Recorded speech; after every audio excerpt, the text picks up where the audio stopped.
Martin. We'll start with opening comments from Coach. Yeah, I'm just extremely grateful for this group of young women we have. They're just amazing. You know, everybody at the beginning of the year kept saying, oh, you know, Iowa lost so much. They lost all this offense and 2 starters, and everybody kept focusing on that, and we kept focusing on what we had. And even when we had an injury with Molly Davis going out of the lineup, you know, Sid just came in there seamlessly, and I'm really just proud of this group. They kept the focus all the time on us, and I'm really I couldn't be more happy for such a great group of young women than this. So, thank you. We'll open it up now for questions for the student athletes. Start in the front. Doug Feinberg, the AP. Caitlyn, to get back to the Final Four again, to beat the team that knocked you guys out last year, what does it mean to have Iowa in the spot to still be playing a chance to win a national championship? Yeah, like you said, I feel like, you know, it's amazing to be back in the Final Four. It's so hard to get there, especially with this region and how loaded this region was. But, you know, we told ourselves we're the 1 seed for a reason. You know, we've earned this. We deserve to be in these moments. We're prepared for these moments. But I think we came out here and, you know, our second and third quarters we played really, really good basketball. And LSU's a really good team. They're hard to guard. They're such good one-on-one players. You know, they break you down. They make tough shots. They killed us on the glass. But we were just resilient. You know, we never hung our head when things didn't go our way. And, you know, that can get you a long way. And, you know, I'm just proud of this group to go back to the Final Four. And, you know, you enjoy this, and then you get to Cleveland and you start prepping for your next game. You know, we want to win 2 more. And, you know, I think we have the power to do that. Oh, hold on. Go ahead. Howard Mandel at the Next. Congratulations to all of you for reaching the Final Four. Sid, this is for you. It's kind of a 2-parter. The first, the amount of time you were defending Anissa Morrow, and just take me through sort of that battle, the approach you took to it, and then at the conclusion of the game, if you'd take me through, you know, I know you had family in the stands, what that moment was like for you, if you'd take, you know, moments from that. Yeah, first off, Anissa Morrow is a great player, and, you know, I think me and Kate both guarded her. Kate guarded her a lot of the game, and she's a great post, and we know what they like to do. You know, they like to get down on the post up, and we're a bit smaller than them, but we battled down there, and that was most important. They beat us on the glass, but I think really in the second half, we really stepped it up and focused on our box outs and defense. But overall, when I got to celebrate with my family, that was a super special moment for them to be here and share this moment with them. You know, my parents and my brother have been with me and through everything, so I'm just so grateful to have them here with me. Ken Shaw from the Schenectady Gazette. For the players, was revenge on your mind coming to this game for what happened last year? To be honest, no. I feel like we prepare for this game. We focus on Iowa. We do what Iowa does, and we'll come out on top, and that was kind of Coach Bluter's message. It's not about last year. You worry too much about the past. You know, you're going to get caught up in that. It's about being present, being where your feet are. Don't worry about being in the Final Four, be in this moment, be in the Elite Eight.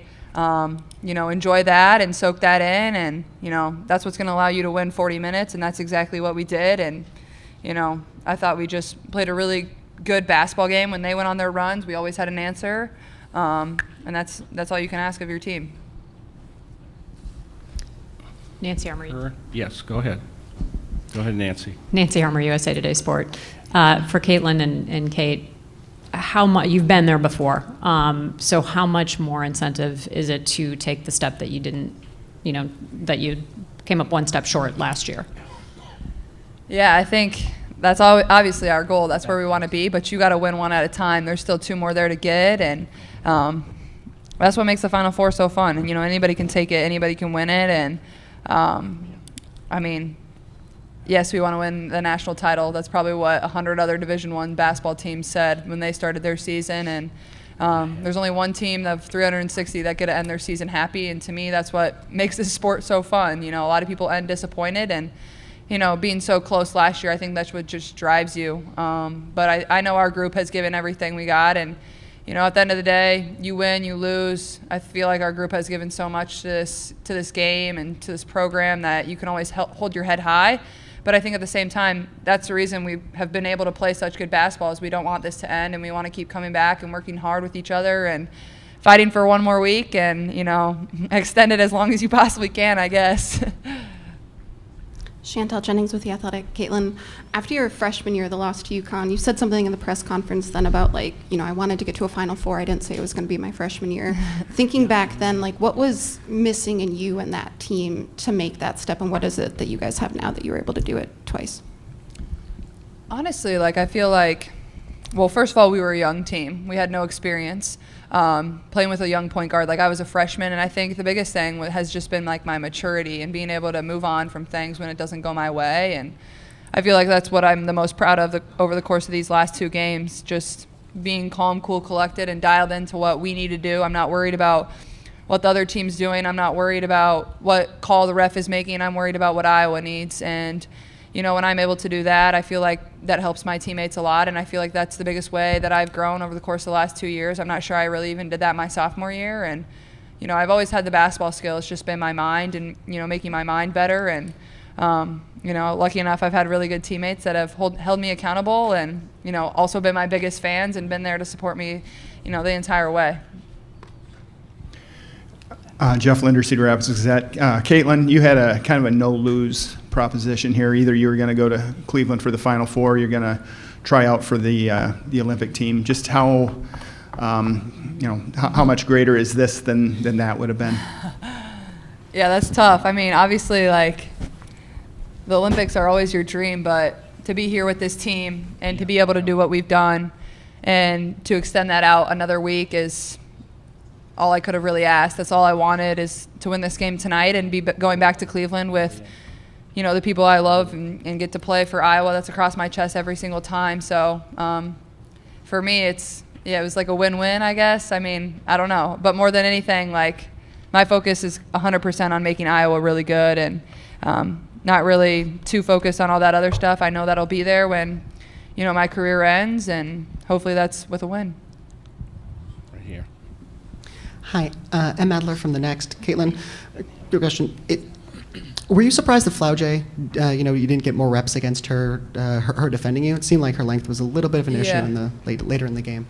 Yeah, I mean, I wouldn't say it was too much of an issue. I mean, honestly, like, no matter what they threw at me, I thought we always had a good answer. I think our goal coming into this game was to set a ton of ball screens, and that's exactly what we did. And, you know, I think they started showing late at the end of the game, which can sometimes be a little bit better on me rather than drop coverage. But coming into this game, I did expect her to guard me, I will say that. But at the same time, every team we play throws multiple defenders at us. I don't see one person for 40 minutes, and that's what they did. They brought somebody in off the bench that guarded me too. She guarded me a little bit. But also, you don't want some of your best players to get in foul trouble, so I don't know if that was the reasoning behind it. But, yeah, I think coming into this game, that was what I was more prepared for. But, you know, you don't get to know what the other team's going to do, so. Claire Hanna with TSN. First of all, congratulations on the win tonight. Caitlyn, this one's for you. At the end of the fourth quarter, I think there was about 5 minutes left. You hit a three, and you pounded your chest, and you looked at the crowd. What was going through your head in that moment? I think I just got hyped for a second, and honestly, I was trying to be, like, pretty calm and cool. Like, when you're playing a team like LSU, like, they're never out of the game, no matter what the time and score is. I'd never wanted to, and that's what I told our girls with, I think there's 4:45 on the clock, and we were up 11. I'm like, do not start celebrating, do not start getting too emotional. Like, this game is not over. They're going to fight till the end, and that's exactly what they did. But sometimes you get a little hype for yourself, and you do things that you don't even realize you're doing. But I think that was the only three I celebrated, so. Yeah, Michael Vopel from ESPN.com. Caitlyn, the three-point percentage has been a little lower during the postseason, but tonight, 9, which ties an NCAA tournament record. Single game, you also passed Diana Taurasi for most threes in the NCAA tournament. I wonder if you could talk about, were you really feeling it from three-point range and how big that was, especially in the third quarter? Yeah, I think for myself, like, I probably haven't been shooting it as good from three over the course of the last 5 or so games, but even if you told me that, I would still have 110% belief in myself and what I've been able to do this year. And to me, like, everything averages out over the course of the year. You know, I've had games where I've been 2 for 16. I've had games where I've been 9 of 15. Like, it all averages out. And I think that just speaks to the confidence that I have in myself and the time I've put in the gym. Like, I know I'm ready for this moment. I thought my shot felt good in warm-ups. And it certainly helps when you make your first three as a shooter, when you can see the ball go in. I think I was 2 of my first 3. And And then I made my first to start the second half, and that certainly helped too. And I thought I got some good looks off the dribble, and I'm really comfortable shooting off the dribble. That's what I prefer rather than catch and shoot. So it was nice to have a game where I got some good looks at three for sure. Nancy Armour, USA Today Sports. Kate, how good is this rivalry, or has this rivalry been for women's basketball? And how much did you think that Angel getting hurt, hobbled, whatever you want to call it, affected not just her but all of LSU? Well, we really didn't look at it as a rivalry, honestly. To us, it didn't really matter who was, our opponent for this game. We were really just focused on ourselves. But, to have stars that, LSU has, and to have stars that, like Caitlyn on our team, I think that just really grows the game. So in that aspect, I think it's really cool. I'm sure we got some great viewership tonight in this game. I think a lot of people were looking forward to this game. And I don't know, for Angel, I can't speak for her. And obviously you never want to see an opponent go down. You never want to see somebody get injured. I don't know if it affected her or not. I mean, she came back in the game and she played pretty well. So I'm not quite sure on that one. Nicole Auerbach from The Athletic, for all three of you, but start with Caitlyn. There was a lot of anticipation around this game, in part because of the matchup, but just I know you guys are obviously in a win-or-go-home situation, but could you feel it? What did it feel like to be on that court tonight and just knowing how many people cared and were going to be paying attention? To be honest, when you step on the court and you're a competitor, you don't feel that. You're there competing. It's 5v5. There could have been nobody in the gym, and both teams would have competed the exact same way. And yeah, you're playing for a little more with a Final Four on the line, but to me, I'm not thinking oh my God, there's 15 million people at home watching this game right now. No, that's not what's happening. It's what can I do for my team to help me win the game right now? That's what's going through your mind. If you're too worried about everything else, you're not going to be successful. You got to be completely locked in on, what's happening between the lines. And I thought our team did a really good job of that. It wasn't so-and-so made a bad call. It wasn't oh my God, they've made 3 shots in a row. It was all about us and what we need to do, and I think that's one of the reasons we won the game, honestly. Last one here for the athletes. Hi, y'all. Isabel Rodriguez with The Next. I'm just curious. I mean, Gabby Marshall is not a player whose stats necessarily pop off the page, but I think for anybody who's watching her play, she certainly does. So I'm just wondering if you could speak about her and what she's meant to the program, and especially today. I mean, she played 40 minutes, so...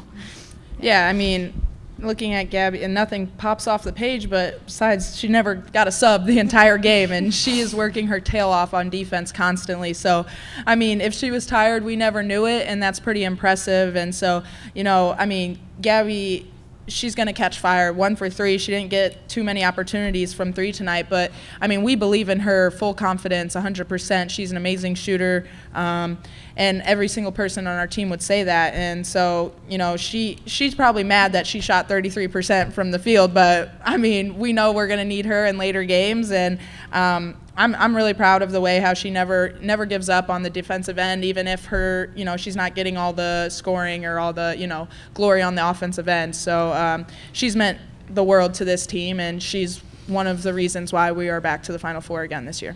Student athletes, thank you so much for Thank the you. time with us this week, Thank and you. best of luck in the Final Four. Thank you so much. Thank you. Thank you. We'll now open it up for lots of questions for the coach. Start right here. Front row. To you.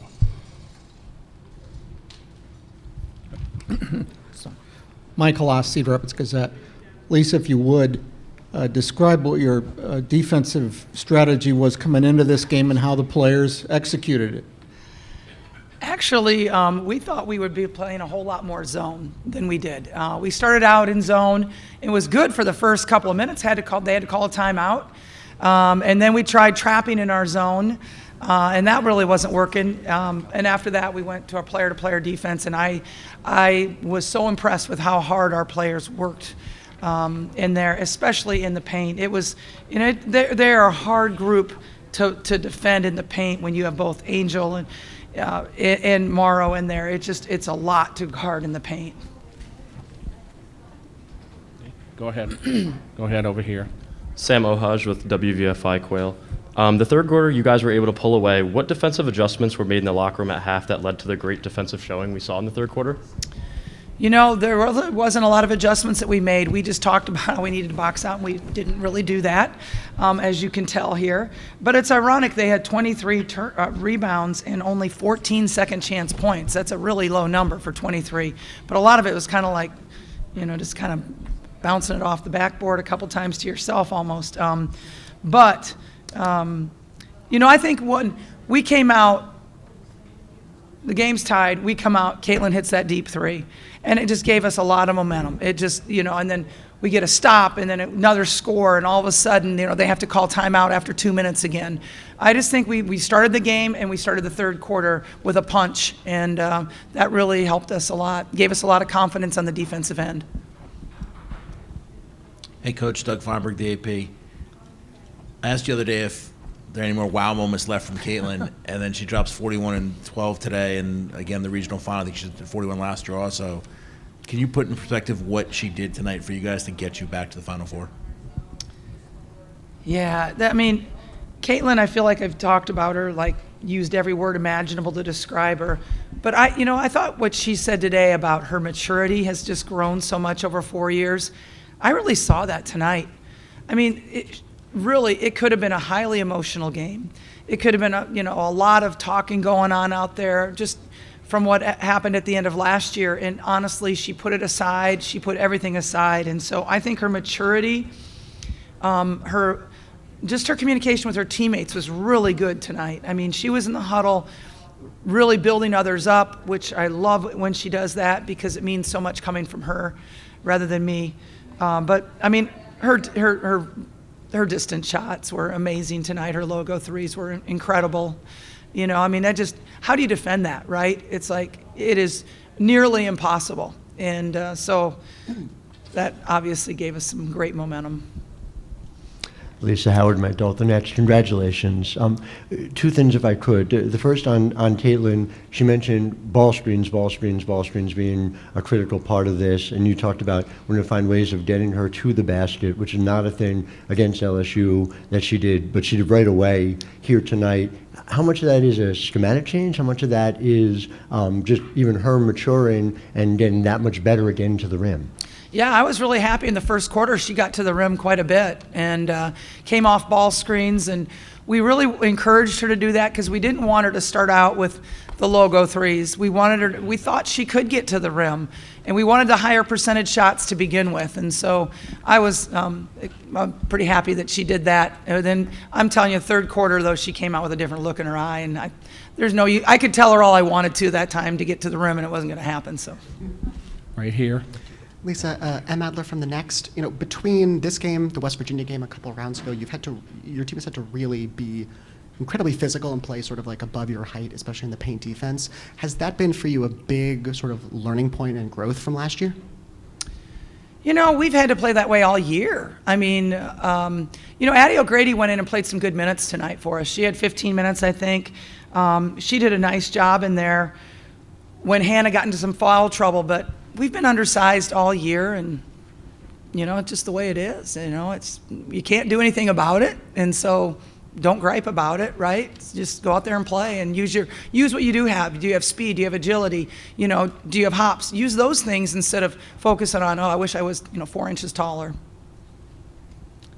Nicole Auerbach, The Athletic. Lisa, you mentioned, throwing punches. They threw punches back. I mean, it was such a high-level game, and it was so frenetic in the first quarter in particular. What is that like to experience, to be part of as the game's unfolding, and then obviously to come out victorious? But what does it feel like to be in a game like that? Yeah, we always tell our players, basketball is usually a game of momentum swings. And you got to make yours ride as long as you can and hang on during theirs. And they had a really good momentum swing there in the second quarter, was it? They had a really nice momentum swing. I was just happy that I thought we were going to go up to go into the locker room, and I was thrilled with that. But then we ended up being tied, and we just went in there and said, hey, we got 20 more minutes. They were very locked in at halftime. There was a lot of belief in that locker room. There really was. Coach Ken Shaw from the Daily Gazette in Schenectady. I'll ask the same question I asked the players. How important was it not to focus on what happened last year and just keep the focus on this year and winning the game, get to the Final Four again? I can tell you, we didn't talk about last year's game at all. We did not talk about it at all. It just wasn't important to us. That was last year, different teams, different scenario. We just kept focusing on this time we get to, play. We get to play today.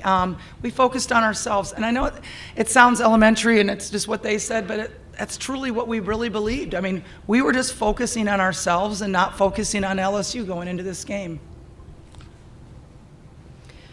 Lisa, Nancy Armour, USA Today Sports. Kate said it's not really a rivalry, but obviously you've had these two huge games. How good is this back and forth between LSU and Iowa? Well, I mean, we talked about that last night, and I told the team, this is not a rivalry. This is a competition. It's a competition against an opponent. It is not a rivalry. I just don't feel like we've played them that many times that you consider it a rivalry. But, I mean, I think people were highly interested in this game. And so I think people were excited to see this play, to see this matchup again. So I think that was there, the excitement around the game, but it certainly wasn't one that we feel like is a rivalry. It was just going out to compete. Last one here. Hey, Coach. Isabel Rodriguez with The Next. To bring it back to Gabby Marshall, I mean, for you, from the coaching perspective, I mean, it's different when you're like a teammate to have somebody who's that consistent, but for you as a coach, like, what does it mean to have somebody who can go out there and put 40 minutes on the floor the way that she does so consistently and with so much energy? I'm so glad that you noticed her, because I think she doesn't get enough credit for how hard she plays. First of all, yes, she is a sniper. She shoots 1 out of 3 tonight. It's 50% adjusted. But she has 2 steals. She has a block shot. I mean, she's the shortest person out there, and she has a block shot. She consistently guards the toughest person. She consistently gives it all that she has defensively, whether it's, getting out and denying or understanding to get her hands up, something as simple as that. She is a great defensive player, and I'm so proud of her effort, and I'm glad that you recognize that as well, so thank you. Coach, thank you for your time with us this week, and best of luck in Cleveland. Yeah, thank you. Thank you, everyone, and safe travels.